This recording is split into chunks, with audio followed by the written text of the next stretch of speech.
LiSTNR production. Richard Bassett is one of Australia's most experienced forensic odontologists.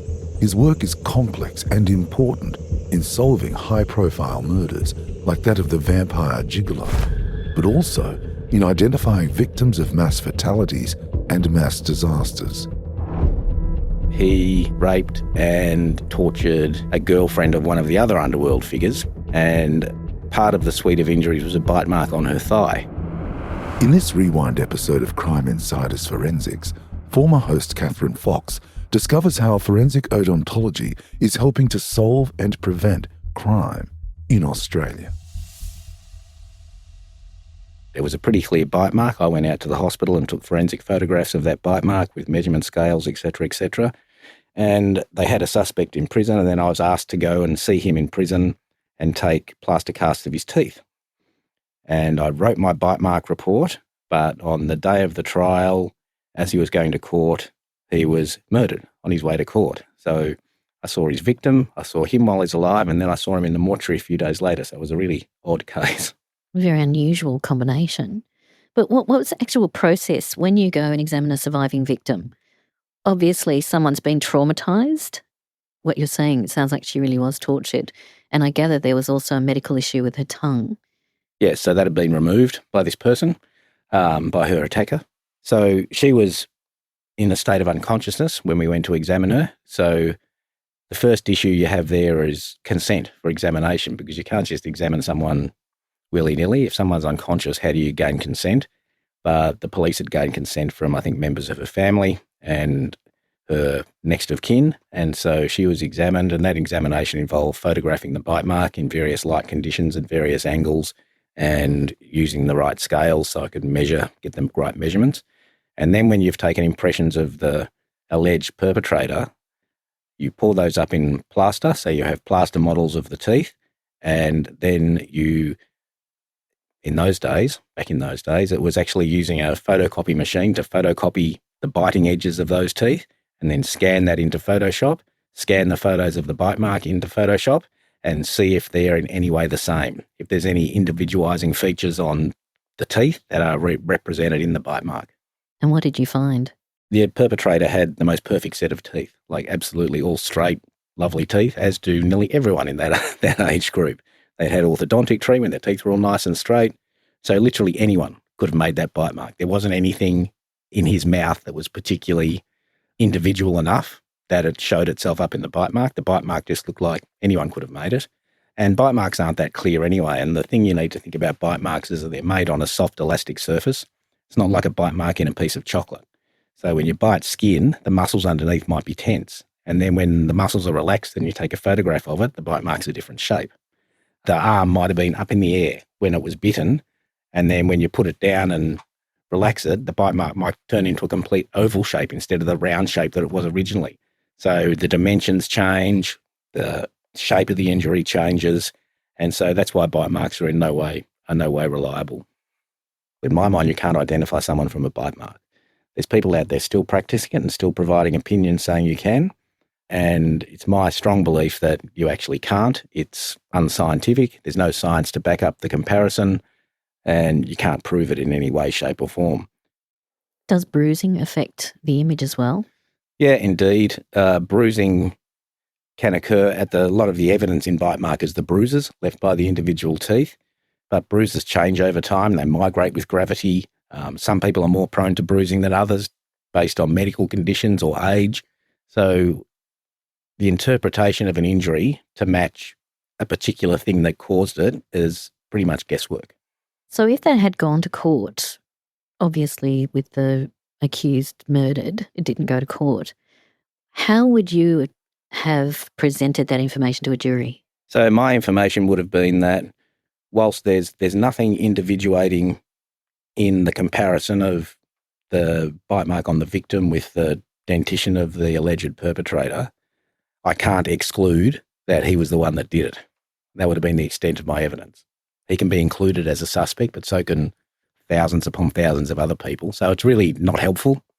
The police have all this other circumstantial evidence, all the other trains of inquiry that they have. So bite mark evidence should never be the only evidence that someone has. There's been people convicted of bite mark, of serious crimes in America in particular, who have spent 30 years in jail and been exonerated on later developments in DNA analysis and DNA technology.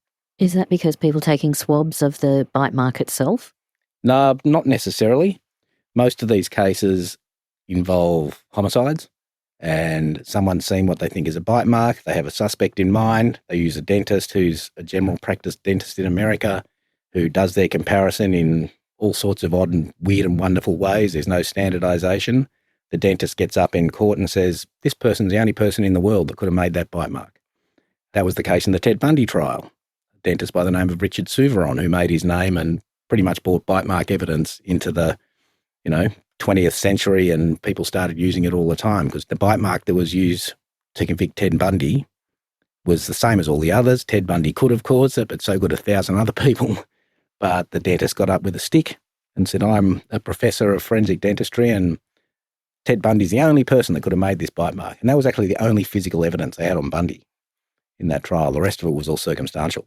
Concept of bias and cognitive bias, unconscious bias in forensic medicine, and it's a really hot topic at the moment, as in how much information is too much when you're involved with a particular case and how much that information impacts on your conclusion. So in the old days of bite marks, particularly, the Vampire Gigolo killer, the police said to me, we've got him, we know who he is, we just need you to prove it. So immediately the assumption in my brain is that he did it. And if I write a report that says he didn't do it, that's going to make me look stupid. So that sort of bias used to be quite heavy, and they're protecting against it now. But you can only protect against it so far. For example, if I went to the doctor and the doctor said, all right, tell me what's wrong with you, and I fold my arms and say, well, you're the doctor, you tell me. But what are your symptoms? You need to find that out. So you can't blind completely because then they can't do their job. So we try and do this thing called sequential unblinding. So a pathologist will see a body in the mortuary, for example. They won't know the history, the medical history, everything else, and they'll do their examination based on not knowing anything.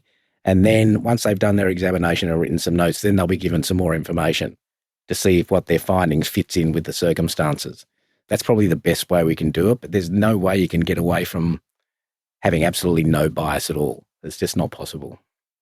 In what I like to think of as the olden days, before computers, in terms of identifying somebody by their dental records, I always wondered how this process worked and how it possibly worked if you were reaching out to dentists around the country saying, do you have these x-rays that match this? It's very interesting question. So in some ways things have changed, in some ways not. So when an unidentified person comes into our institution and we need to formally identify them, if they're not visually recognisable or if there's no one around who can actually come in who knows them, we rely on other methods of identification, including dental records. So we look at the deceased person's teeth. We write down every single filling that's in that person's mouth, but at the same time we're asking relatives of that deceased person who their dentist might have been. And so it's still requires us to go out and find the dentist. There's no central repository of national dental records that we can just dip into and find things. So we need to know who the dentist is, and then we get their records, and then we compare the ante-mortem records when the person was alive with the post-mortem examination findings to see if it's a match. Computers make a little bit of difference in that we don't have to have police going out to dental surgeries and recovering dental records. Now we can get them emailed to us, for example, because they're all computerised. One disadvantage of computerised records, I guess, is that there's a lot of non-essential stuff in those computerised records, and it can be pages and pages of sterilisation notes and barcodes and payment receipt notes and all that sort of stuff that's completely stuff that we don't need to even look at. You can get pages and pages of this stuff and there's only actual one line in there relating to a particular filling or piece of work that someone's had done that's useful. So computerised records can be a bit painful in that respect, but I guess they're a bit more efficient than the old paper records. Have you found that since, for example, fluoride in the water, people attended dentists less frequently, and so there's less likely chance of finding dental records for just anybody? We've been through a generation of people from my age down, really, who were born with fluoride in the water, and so the incidence of tooth decay was far less. And there's lots of people who have never had any fillings. I've never had a filling. Exactly. So people like us who have never had a filling, you've still been to the dentist every now and then and had a checkup. You've probably had x-rays taken of your teeth at some time, hopefully in the not too distant past, to make sure you have no holes in your teeth. So those x-rays are useful, even though there's no restorations. They can be useful to form an identification. Which teeth are there, which ones are absent? Are there any particular strangely shaped teeth and roots of teeth in the mouth that can be seen? Even down to the bone structure of the jaw, we can sometimes match those sorts of anatomical features to get a match. But by and large, you really require dental work. Unfortunately, sort of dental health is becoming worse. I think dental health in younger kids today is worse than it was when I was a kid. Are you able to ascertain age through dental records or examination? To a certain extent, yes, we can. So there's a legal reason for wanting to do age estimation, but there's also the incidences where you might have 3 or 4 unrelated children killed in a house fire. And the only way to separate them properly, if you can't get DNA because there's been too much destruction from the heat and flames, the teeth are the only way to get that information. And children who are developing, their teeth follow a very predictable pattern. So you can estimate the age of a person by tooth development when they're young within a range of 6 months to a year. So if these children are 2 or 3 years apart, you can identify each of them just based on their dental development.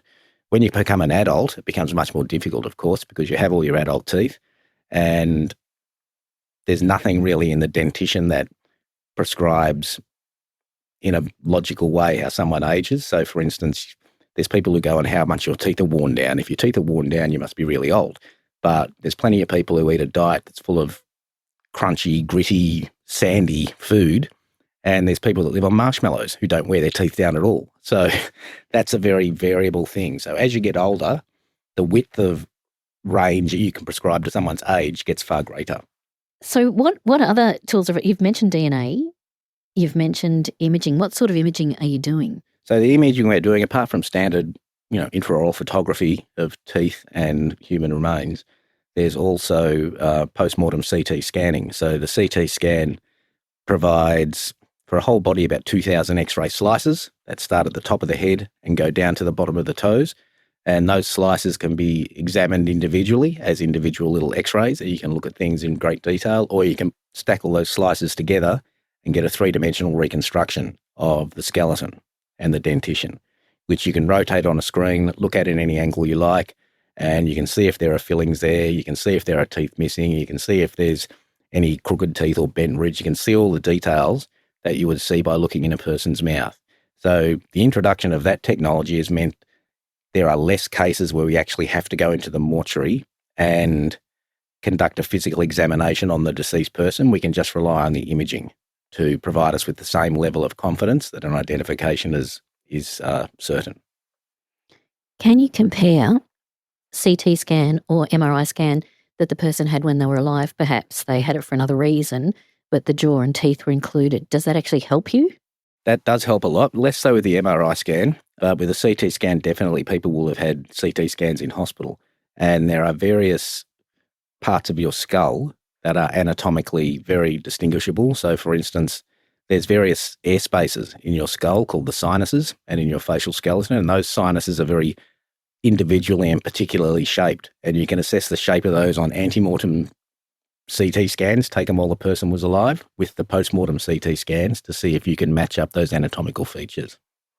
So now you've got a body, for example, fire. How does fire damage the structure of the jaw and skull?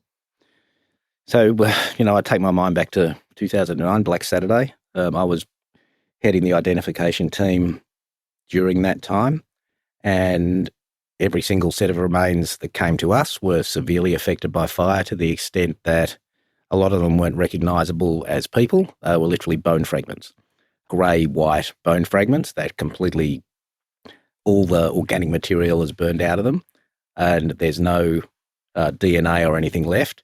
And so you're looking at fragments of jaws, fragments of teeth, sometimes whole teeth.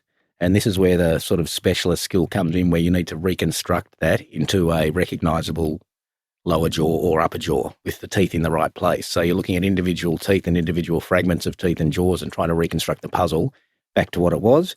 Then you'd record all that data, take x-rays of that data and see if you can find an antemortem record that will match in terms of what fillings were there, what the teeth looked like, etc. So fire can be incredibly damaging. Often the only thing left after very intense fires is the teeth, because they are the hardest substance in your body. So obviously the crime scene or the scene at which a death by fire happened is incredibly important to maintain and be extremely meticulous with.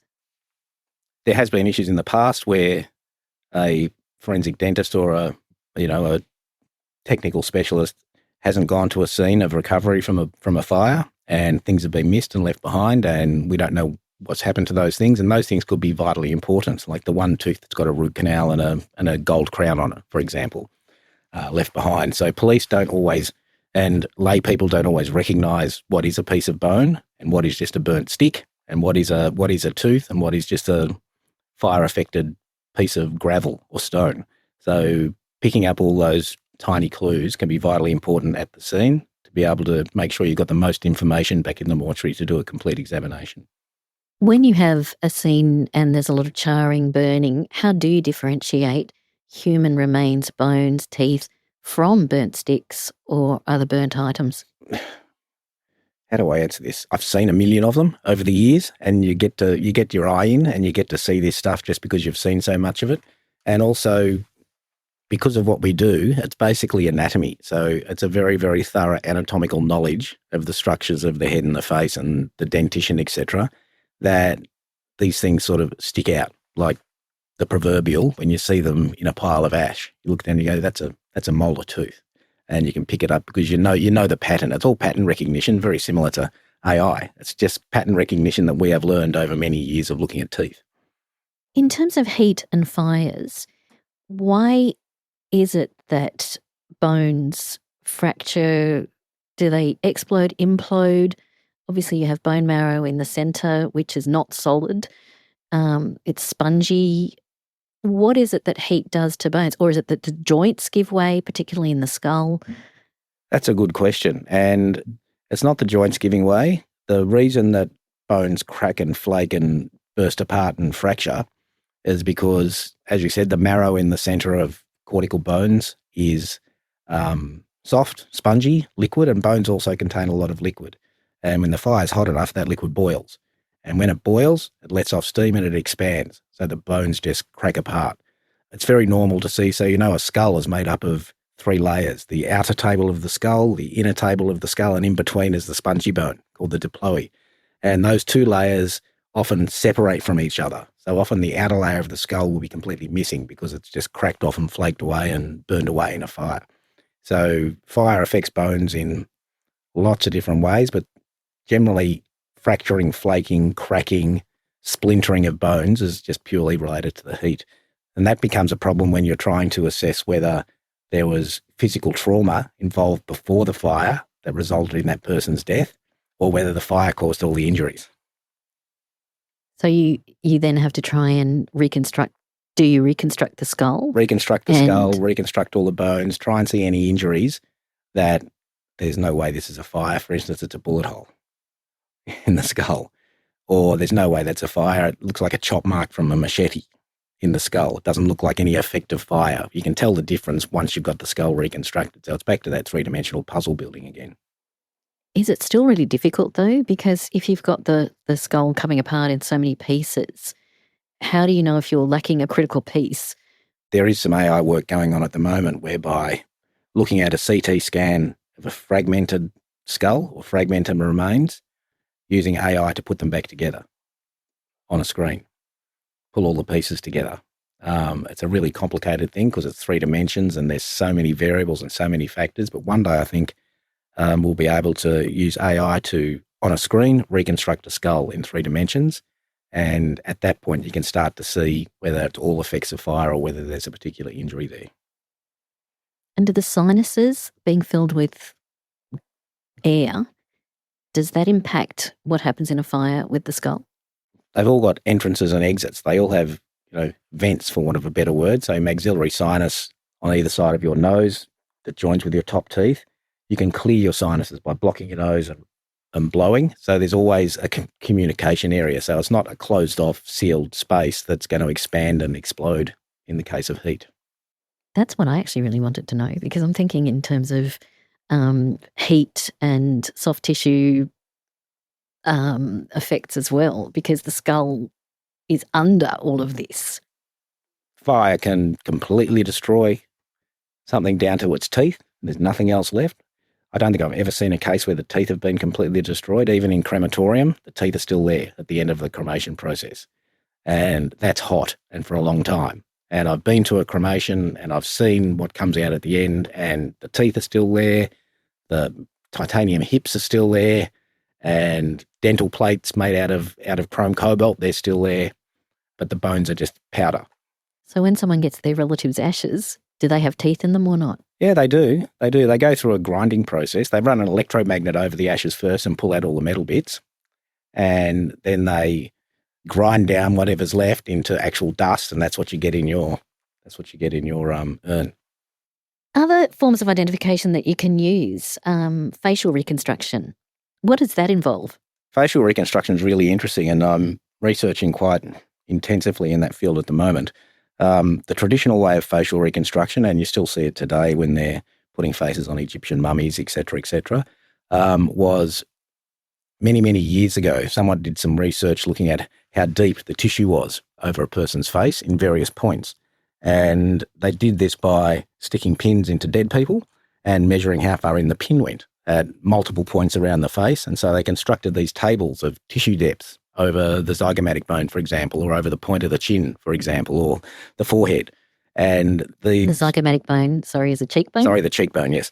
And people had all these tissue depths, so they got a plaster cast of the skull that they wanted to reconstruct, and they stuck matches in little holes all over the skull at specific points to the exact depth, and then they just filled in the rest with clay up to that tissue depth.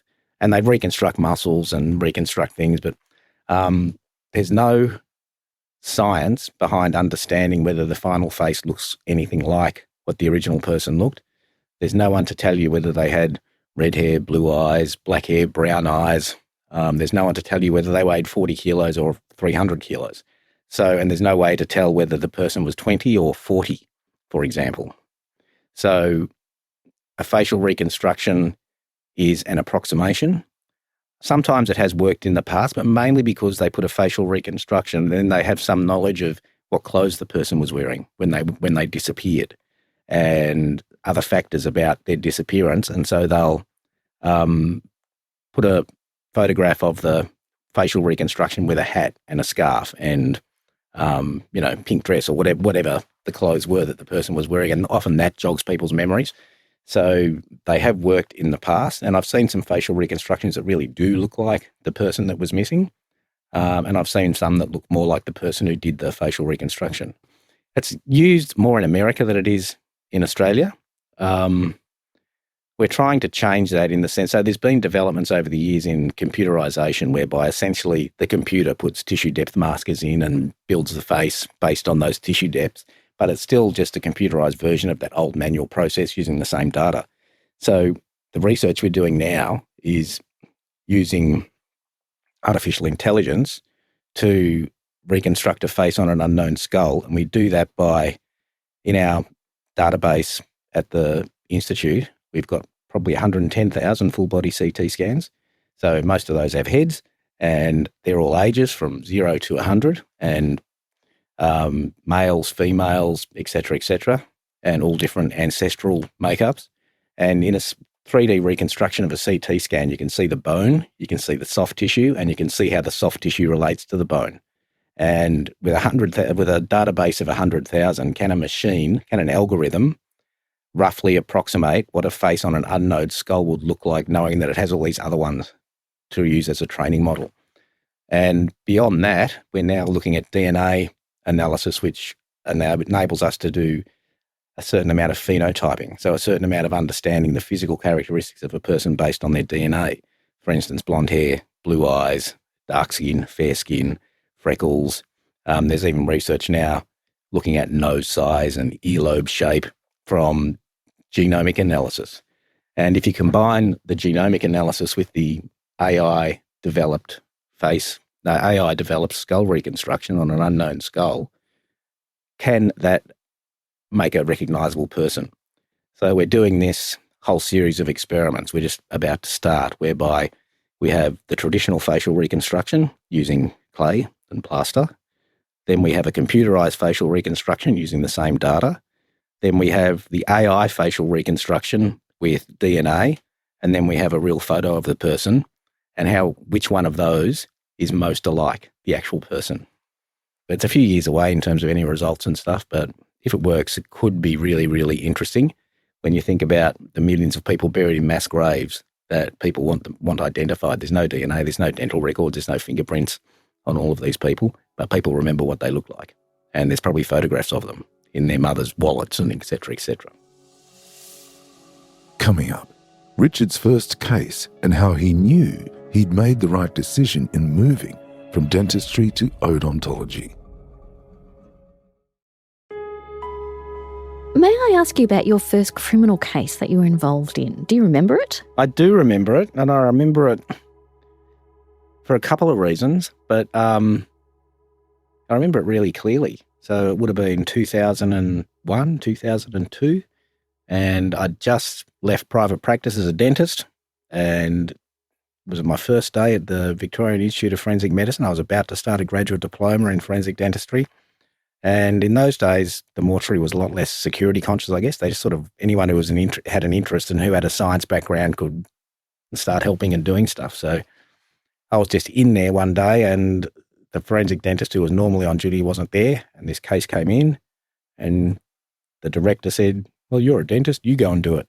It was a person who had, I think it was a doctor, who had committed suicide by injecting himself with insulin and falling off the end of a pier.